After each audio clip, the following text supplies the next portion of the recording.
अपने सब सुन रहल छी एपी प्रोडक्शन के प्रस्तुति।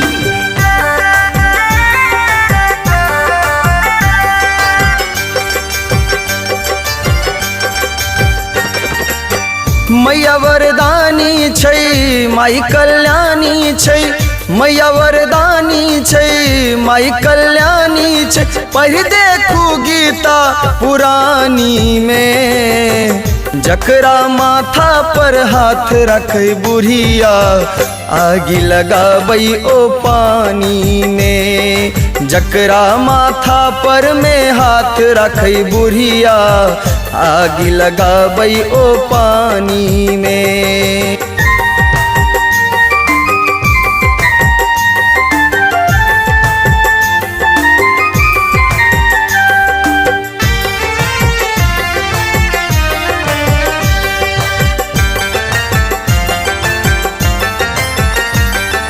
जकरा ने जग में क्यों घुर का कल कई, ओकर मोनक बात माए बुझल कई।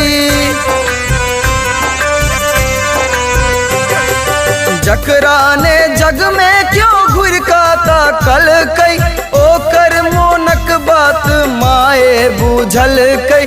जकरा क्यों मिसिया भर मोजर ने दल कई, ममता के मूरत माई कोरा उठल कई। दुख के भगाबै छै सुख के लाबै छै, दुख के भगाबै छै सुख के लाबै छै।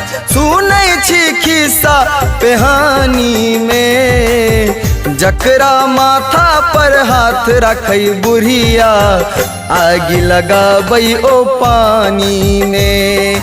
जकरा माथा पर में हाथ रखे बुढ़िया आगी लगाबै ओ पानी में।